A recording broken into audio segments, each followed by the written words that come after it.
des possibilités pour la fédération sénégalaise encore une fois de plus bi nga xam ne dafa woote woon consensus de devoir ou de pouvoir dire merci à Madi Dramé qui a compéti qui a perdu certes mais qui aujourd'hui nous a donné Sadio Mané Talla Fall manka nuy gis naa ndeysaan il était hyper ému ces gens-là fédération bi am na opportunité wu gën leen soutenir bañ leen def adversaire gën a s'affronter ak ñoom ne leen les gars vous nous avez donné des pépites qui nous ont donné le trophée aujourd'hui Sadio Mané ak ñeneen ñoom Gana Bamba Dieng ak ñeneen léegi donnez-nous yeneen booy mais pour yeneen booy am foog ñu jàppale leen l'État du Sénégal doit faire de sorte que les footballeurs sénégalais nekk des fonctionnaires entre guillemets ñu reconnaître leen wala bu ñu leen reconnaître en tant que fonctionnaire ñu am un statut boo xam dafa leen di permettre la retraite de demain l'organisationnel mais loolu ça passe par les clubs à organiser le ministère des sports structuré ñu delloo si waat UASU pour que élève bi di def sport ñun dañ doon def UASU man handball naa volleyball na football na ma basket na ma. mais maintenant c'est quasi inexistant dans les structures dans les écoles. waaw léegi loolu noonu sawaay dañ ko war a yooyu nag sawaay c'est de la pensée te kilifa yi li nga wax ni ñooñu ko gën a xam dafa laaj volonté am na nag loo xam dinaa ko wax cokkaas tuuti kilifa yi nañuy bàyyi bu ñu leen nommé rek ñu takk jabar wala takkaat jabar xulil lu garaaw laa lay wax ni Badou kuñ ci fal ñaar lay dox tabax kër baax na mooy nekk yitteem du am jotu dara takk jabar bi nag labat bi da cay ne ca labat ba dina dépenser dana def lu ne donc l'essentiel mais finalement jabar yi bëri yi buñ ci nekkee sax non je veux dire li may wax loo xam ne je vais même pas le dire à l'antenne li may wax ni maa ngi dugg ci vie privée mais lu important la loolu la est-ce que dinañ am jot pour lijjanti parce que voilà dëkk bi en fait parce que dafa am xam nga dëkk pour nga administrer ko xulil dëkk pour nga gérer ko foog nga passionné am na yu bëri dañ koy dëgg non da sax ngay passionné da ngay nekk dofu dëkk bi c'est vrai les grands chefs d'État regardez Barack Obama ak Bill Clinton bi ñu nekkee chef d'État comment ils étaient ak après bi ñu génnee ci nguur gi ils ont vieilli mais parce que da ngay daf la koy jaral chef d'État africain yi ñoom dañuy nice ngande la yàlla xam doy na allahumma salli bon on leur en veut pas mais il est dit que sawaay passion mooy defar dëkk passion mooy tax yow nga gis détails yi les plus fins pour mën a ne attention lii ñu anticiper xoolal démb millions yi ñëwee man dinaa gagner Coupe d'Afrique des Nations empoché plus de 2 milliards ñu may teg ci bus boobu nga xam ni ñu dajaloo kenn xamul loolu yi nuru barrières yooyu mel ni lu ñu monté diggante 3 heures du matin ak 5 heures je te jure ñabal teg na ma yàlla baal champion d'Afrique kenn xamul li ñu bind lu mu doon loolu mel ni kaarab kii boroom na ma baal mais yaa Seyda quand j'ai vu Gana mu fopp doom ji yéeg ma ne gars yi li wóorul foofu yàlla mi bëri sutura ñëpp waxandoo ko les gens ont changé d'avis ont rectifié ont tenté de rectifier alors que vous êtes en finale vous avez en vue de gagner cette finale toutes les dispositions dañ koy jël en amont on s'arrange pour avoir un bus adéquat ñaata transporteur ñoo fi nekk yoo xam mën nañ leen ko wax ñu organiser wu xool solution mu normal baax jaar yoon vous prenez des techniciens sénégalais y en a tellement ici yu am talent am personnalité xam-xam bi les mécanos sont tellement forts nous gagnons la CAN à 19h ou 20h diggante 20h à l'aube ce bus-là est prêt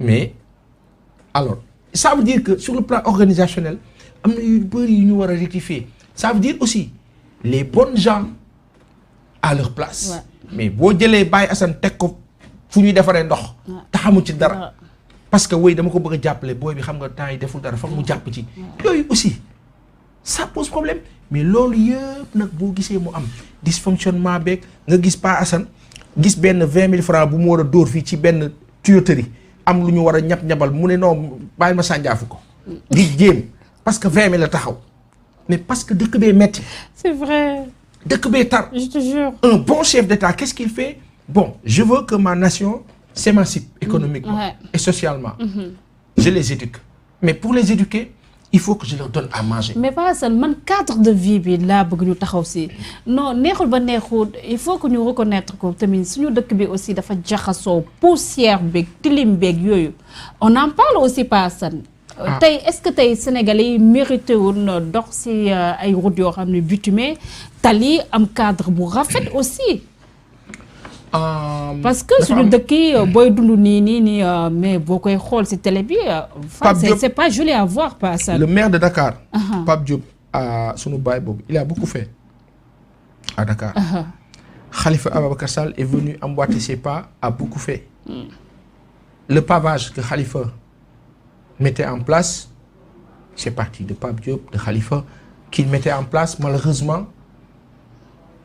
Pour des bizarreries politiciennes ñu xeex ko empêché parce que dañ jàpp ne non bu defaree Dakar day am code et ça mooy li may wax ñi wër président bi ak ñi ko wër jàpp ni non président bi dafa war a am deuxième mandat Khalifa su réussir des missions am kon day tax président bi du am deuxième mandat regardez-moi ça léegi ngeen bloqué liggéey bi et en bloquant cette histoire là vous rendez Dakar sale. moo tax le président après quand il vient. mais tout Dakar, le Sénégal hein? C'est tout le Sénégal. et yooyu nag mooy ñu sonal. moo tax ma ne la les bonnes gens aux bonnes places ñi nga xam ne nag yàlla may na leen sawaay ñu am yenn possibilités yi ci wàllu contribution positive ci dëkk bi. non yéen ñëpp dem leen politique bokk leen ci instance yi dugg leen ñafe leen que gérer changer donne bi. changer paradigme yi. ñu dem ci beneen façon de politique mais politique boo xam ni.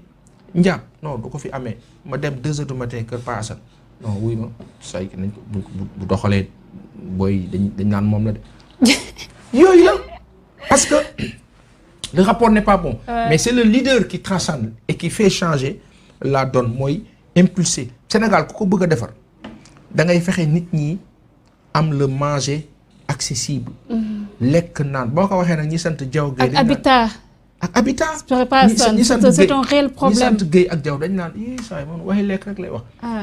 ka lekkul doo taxaw. ak ku amul dëkkuwaay ku war a fay location bu cher. amagu ko léegi dëkkuwaay bi lan la mooy ñi ne ci nguur gi ñu ci bëri ñoo tabax immeuble yi. ñoo tabax kër yi ñoo ko moom ñoo koy loué.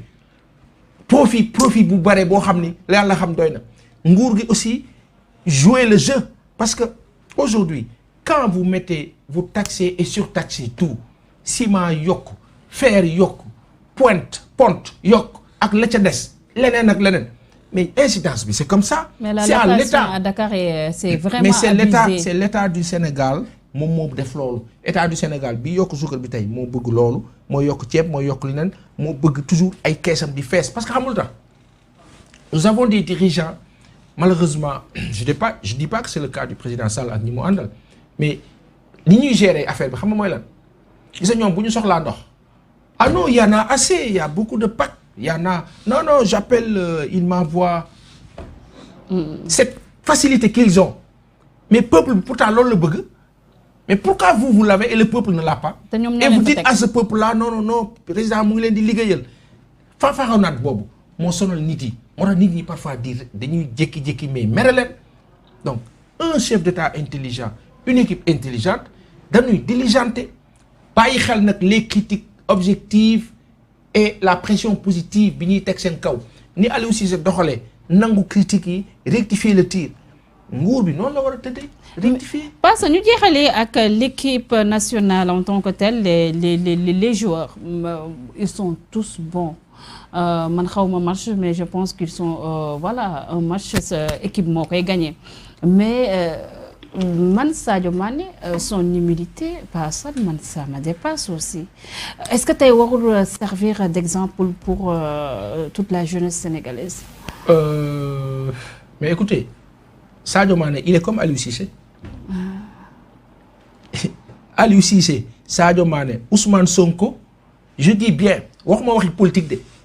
je parle de politique. non je parle de caractère ku xam sudiste. Ce qu'on appelle les sudistes, les Casamançais, ils sont naturellement humbles. Ouais. C'est vrai. C'est des gens désintéressés. Xool leen dans les entreprises. Ouais. Les services. dañ leen di wax sax dañoo gëm service déedéet dañoo xam seen liggéey. même booy ut jànk sax dañ naa la wutal ke non dama ne dañoo xam seen liggéey. moo tax ils sont respectés de partout. c'est vrai. Sadio est à l'image de sa descendance. benn dañuy dëggu. ndeysaan. dañuy dëggu ñaareel ba dañuy baax ñetteel ba dañuy xam seen bopp. man comme bu ma koy xool j'ai envie de pleurer en fait. et boo xamee sa bopp soxna si. il est bien éduqué. baa xamee sa bopp. dara du la ébranler. Sadio a dit je suis quelqu'un de très simple. quand quelqu'un dit je suis quelqu'un de très simple. tey nit ñi ñooy gis l'aura de Sadio Mané. nit ñi ñooy gis Sadio Mané il gagne 9 milliards par an. nit ñi ñooy gis loolu. lui il voit pas ça.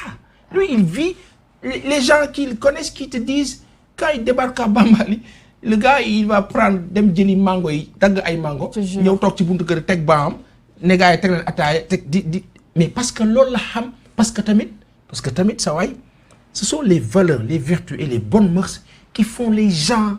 baa melee ni man sa waay bouteille ndox ngay yor ñenn ñi kaka ci xaw a yor.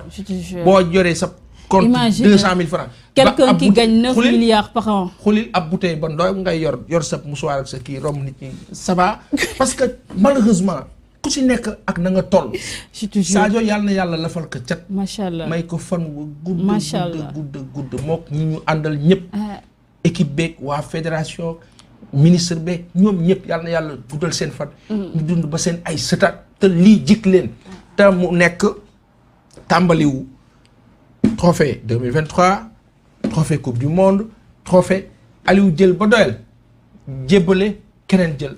la diaspora aussi ñu jógee ci diaspora bi aussi on parle d'eux et on a vu aussi ces jeunes très déterminés ñu bëri ci ñoom sax peut-être xamuñ carrément. gis naa tubaab bi di ñu sànni ay lacrymogène. voilà culture sénégalaise. c'est que algériens ñoo ci dugg nag xoolal jubilé bi ëpp affaire bi ëpp loxo mais sant yàlla. je pense que Sénégalais moo am toujours lu muy yëg ci yaramam. voilà c'est le Sénégalais. regarde par exemple en parlant de Casamance de Sadio et autres.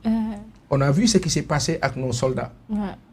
mais xoolal yàlla def la Casamance a jubilé. tout le monde a jubilé. ça veut dire que ñun la suñu biir. après nag ki ñuy jaxase Casamance yi ak sénégalais yi mooy ruubekat bi. mooy kookee moom dafa bëri pexe. mais aujourd'hui les populations se rendent compte que mais ñun Sénégal mënuñu dund sans Casamance mënuñu dund sans Sénégal. Casamance ci Sénégal la bokk pourquoi ñu bëgg def cette séparation.